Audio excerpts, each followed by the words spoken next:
Di situ juga terdengar lagi suara-suara yang aneh. Ada suara yang woi. Saya cuma diem aja. Kalau misalnya yang lain reaksi berarti yang lain dengar gitu kan. Tapi yang lain diem aja. Berarti itu tetap HP saya itu bunyi lagi kayak gitu. Anak-anak langsung diam semua, langsung berhenti. Tadinya jalan semangat langsung berhenti. Tanya sama saya, apa Cak Sup itu? Saya jawab, alarm. Habis itu saya tanya lagi sama anak-anak, yakin mau melanjutkan perjalanan sekarang atau istirahat dulu habis sholat subuh? Pas di situ saya itu kan fokus senter jalan ya. Pas nyenter ke atas kayak ada bayangan, saya nggak tahu lah, mungkin itu halusinasi atau gimana lah, kayak orang yang lewat gitu loh, putih gitu. Terdengar suara orang nangis.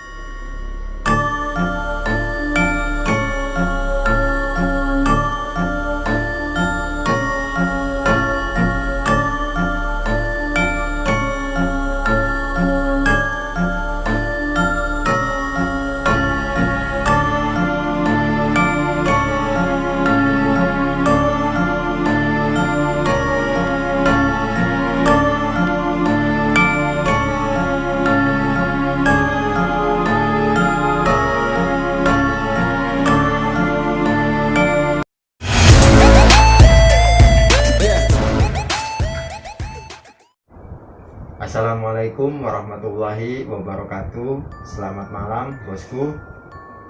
Malam ini saya akan bercerita tentang pengalaman saya bersama teman-teman saya mendaki gunung dan mengalami hal mistis. Pada tahun 2019 tanggal 16 bulan 10 kami berlima mendaki Gunung Penanggungan. Saya, Bayu, dan juga Tommy, yang dua orang namanya Nobita dan Devina. Waktu itu kita melaksanakan pendakian Gunung Penanggungan dimulai dari jam 9 dari Surabaya. Kita nyampe di base camp Gunung Penanggungan sekitar jam 12 lebih kalau tidak salah. Waktu itu pas nyampe di base camp Gunung Penanggungan, perasaan saya sudah tidak enak. Pokoknya ada kejadian-kejadian ganjil lah. Saya tanya, yakin dah mau melanjutkan sekarang? Tapi mereka tetap aja, iya sekarang. Saya padahal menawarkan habis sholat subuh baru kita lanjut ke atas. Tapi jawabannya mereka apa? Tetap lebih baik sekarang, enak. Kalau mendaki malam itu gak terasa capek, adem dan cepat. Oke, kita berangkat karena saya yang di depan, yang buka jalan, ngomando yang gitu. ngasih jalan. Kita jalan kan dari base camp itu kan kita turun bebatuan, terus landang, terus Menggok itu kan sudah bambu-bambu itu, bambu-bambu pertigaan bambu-bambu. Nah dari situ yang saya herannya kenapa, padahal HP saya itu 2 dari base camp itu sudah saya kasih mati. Saya kasih mati kenapa? Menghemat baterai. Yang herannya dari situ, HP saya itu dua-duanya hidup nyala, terus serentak langsung muter musik. Dari situ langsung anak-anak heran, kaget, langsung beri. Saya kira tahu yang hidupin karena kan emang di situ suasananya hening banget, jadi saya pikir kan ya biar agak rame gitu, biar ada suaranya gitu, tapi kenapa kok dimatiin gitu, jadi ya saya diam aja gitu. Saya dengar dari orang, kalau misalnya kita mendaki gunung atau apa, kalau kita mengalami hal-hal aneh waktu masih di tempat, kita jangan bercerita sama yang lainnya. Lebih baik dipendam dulu, kalau sudah turun, sudah pulang baru diceritakan. Nah dari situ saya sebenarnya sudah ngalamin hal-hal aneh. Nah Karena pas bentar, karena kalau kita sedang mendaki itu, kalau pendakian malam, kalau melihat sesuatu atau mendengar sesuatu itu biasanya kita memakai kode, dan semuanya di situ itu lupa kalau kita nggak memakai kode. ya, Nah, kayak contohnya atau teriak "woi" atau apa, itu berarti salah satu ada yang melihat sesuatu atau hal yang ganjal gitu. Tapi di situ kita semua tidak ada yang ngasih kode, jadi kita kira itu enjoy aja. ya, Seperti yang HP-nya bunyi tadi itu, saya kira kan musik karena kan nggak ngasih kode itu. ya, Makanya saya enjoy aja. Tapi waktu lama-kelamaan kok agak aneh gitu, beda gitu. Soalnya itu kan berkali-kali itu ya. hidup mati, dalam Kali lagi hidup mati lagi gitu. Makanya saya kok tanya Tasuk, kenapa kok apa dimatikan? Ya enggak apa-apa, alarm gitu. Ya saya enjoy aja gitu, tapi kok hidup lagi terus dimatiin lagi. Kenapa sama tahu sudah kok nggak ngasih kode atau apa kalau ada masalah gitu? Ya enjoy aja, jalan aja gitu. Jadi ya biasa aja gitu. Kamu tahu gak pas kita jalan terus kan habis pertigaan kan ya, kan habis pertigaan ini kan bambu-bambu ada kayak perkebunan atau apa kebunan itu Ya, perkebunan warga itu. warga itu. Nah dari situ yang sebenarnya bikin aku down. Kalau misalnya saya kalau saya egois sendiri gitu ya, saya paling sudah putar balik pulang, balik lagi ke base camp. Habis pertama gak down gimana ya, pertama kejadian aneh dari HP ya. Kalau satu kali gak jadi masalah, satu kali, dua kali, tiga kali. Habis itu kita jalan sudah mulai sunyi, diem kan, kita semua diem, nggak ada yang ngobrol kan, diem semua jalan. Bener-bener diem, sunyi banget. Pas di situ saya itu kan fokus center jalan ya, pas nyenter ke atas kayak ada bayangan, saya nggak tahu lah, mungkin itu halusinasi atau gimana lah, kayak orang yang lewat gitu loh, putih gitu. Saya dari situ mulai langsung gimana lah gitu. Habis itu saya tetap jalan terus terdengar suara orang nangis atau ketawa. Dari situ batin saya benar sudah tidak kuat lagi. Saya pengen balik. Sebenarnya saya pengen sudah ngasih kode sama Tommy ini, sudah ngasih kode narik tangannya gini. Belum paham karena ya suasananya memang sunyi di situ. Kalau saya kira tuh dia ngasih semangat Pak, jangan sampai ngedown, tak kirain gitu.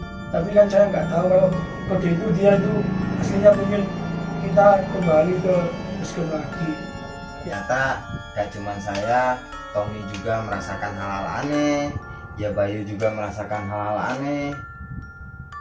Karena saya yang ada di belakang sendiri, jadi saya bilang yang ada di depan, saya bilang agak cepat ya.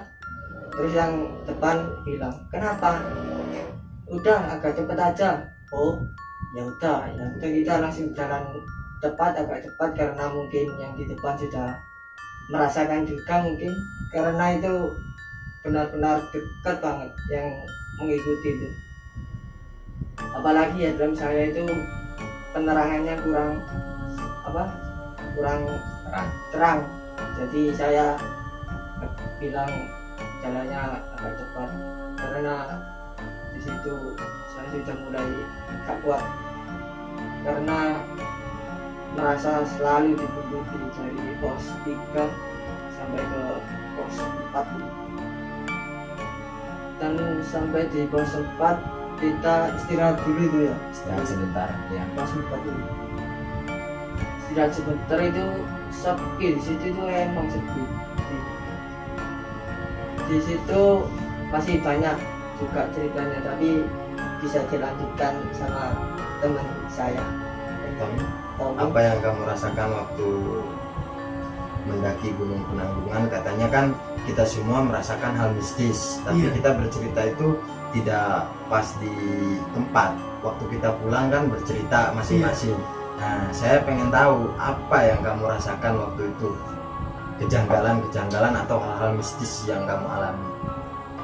Yang saya rasakan tuh pas di pos 3 sama mau ke 4 tuh sama kayak yang dirasakan sama Bayu. Sebelum Bayu bilang jalannya cepetan, pada saat itu saya tuh kayak ada yang manggil saya, tapi saya tanya teman belakang saya itu Novita, katanya nggak manggil, dan saya sudah merasakan pada saat itu. Untungnya teman saya Bayu ini bilang jalannya agak cepat, akhirnya kita melanjutkan perjalanan agak cepat lagi, dan disitulah saya merasakan yang sangat mengerikan di sana, dan mistis di sana itu sangat, kalau di pos 2 itu nggak merasakan sama sekali. Kalau di pos 4 kan kita masih ada istirahatnya, dan waduh, perasaan tuh kayak gimana, tapi kita nggak boleh pikiran kosong. Jadi gimana lagi, yang kita rasakan kita pendam dulu, sama kita banyak-banyak istighfar, sama baca doa lah. Semoga perjalanan kita berangkat sampai pulang kita aman. Dan itulah cerita saya. Berarti singkat. Berarti cuma hanya singkat. Ya, cerita saya cuma singkat begitu saja. Kalau di pos 3 menuju pos 4 itu saya anggap aja itu seperti biasa lah. Soalnya nggak terlalu Merasakan sih merasakan, tapi ibaratnya nggak terlalu membuat down mental saya gitu kan. Yang bikin down mental saya itu pas pertama itu dari base camp menuju pos 2, itu yang membuat saya down. Itu terus terang, dari base camp menuju pos 2 itu angker, maklum lah, angker, wajar lah. Soalnya apa? Soalnya kan dari base camp menuju pos 2 itu suasananya masih bambu-bambu, itu kan bukan sedikit aja bambu-bambu itu kan, banyak bambunya besar-besar. Terus kadang-kadang kan kita jalan juga, kalau kita pikiran kosong kan suara bambu yang bunyi krek, itu juga kan bikin kaget kan. Nah, tapi kan kalau saya merasakan, kalau saya bisa membedakan lah mana suara bambu yang bunyinya kek sama bunyinya orang ketawa atau nangis. Memang yang saya rasakan di situ itu memang benar suara orang nangis sama nggak tahu orang nangis, nggak tahu orang ketawa. karena suaranya itu sama-sama barengan. Sama suara bambu itu bergesekan itu sama. Atau halusinasi atau apa kurang paham. Yang jelas suaranya sama-sama. Tapi kalau dari pos 3 menuju pos 4 memang ada kejadian aneh juga. Tapi menurut saya nggak terlalu Balikan ya. bukan menyepelekan lah, nggak terlalu membuat mental saya down gitu. Yang bikin mental saya down itu waktu pertama itu. Ini kejadian mistisnya yang luar biasa. Waktu pulang malam. Waktu pulang itu kejadiannya yang luar biasa. Pertama kita ngalamin mistik di situ, terus pulangnya juga di situ, luar biasa. Kaki saya itu ya berat sekali, kayak ada yang narik. Saya jalan terus. Di situ juga terdengar lagi suara-suara yang aneh. Ada suara yang "Oi." Saya cuma diem aja. Kalau misalnya yang lain reaksi berarti yang lain dengar gitu kan. Tapi yang lain diem aja berarti. Tapi saya ingat pada saat sampean bilang capek kakinya berat itu, saya lihat di kaki yang sebelah kanan betis Mas ini agak besar, agak kayak bengkak gitu. Jadi kayak gimana gitu. Tapi posisi pas turun kok bisa kayak kelihatan itu samar, kayak langsung kempes gimana gitu. Ya itu Tom, makanya aku bilang berat capek ya. Nah, saya bilang berat capek itu ibaratnya kode lah, paling ada yang ngerti atau enggak gitu. Jadi pas turun itu luar biasa. Pertama kaki saya berat, gak ada yang narik, terus kedengar suara woi. Terus yang lucunya lagi, ada lucunya lagi. Yang lucunya apa? Ini kan paling belakang sendiri ya sama Nobita. Dia langsung lari ke depan. Dia bilang ada apa, gak apa-apa gitu. Terus saya bilang sudah tetap di belakang aja, gak usah di depan, belakang. Dia tetap gak mau, ya sudah saya di depan aja. Tapi disuruh dia maju di depan, kalau mau di depan sekalian maju. Dia gak mau maju di depan, jadi dia itu bingung, dempet-dempetan. Jadi kita seharusnya kan jalan itu kan ibaratnya berbaris kan ya. Nah ini Bayu sama Nobita itu tidak mau, jadi dempet gini. Jadi jalan itu lima-limanya gini, jejer. Tak suruh yang kalau mau depan sekalian, kalau belakang sekalian. Gak ada yang mau katanya. Kalau makanya di sini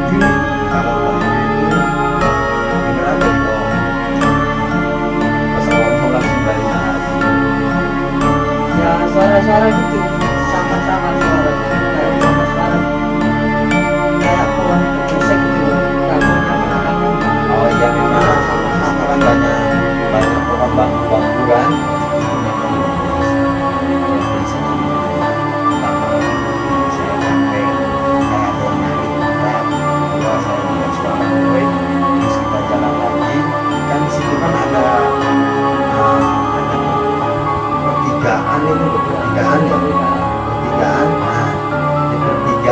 Kan bambu-bambu Ya bambu-bambu kan, pertigaan itu saya lihat lihat sesuatu lah, tapi aku ngomongin lah itu. Saya lihat sesuatu, terus habis itu kita jalan lagi, di situ saya baru dengar suara orang yang geram di pojok bambu, kayak orang bambu kan sebelah kanan gitu. iya. Dari situ sudah, pokoknya bulu kuduk saya itu sudah berdiri semua. Saya pengen lari gitu, tapi saya lihat lagi, saya berpulang. Jadi saya ibaratnya pura-pura santai atau pura-pura nggak ada masalah lah, padahal saya merasakan itu luar biasa. Anu kan juga itu padahal pas dulu itu pas satu itu Nah. tapi kita kayak orang gitu.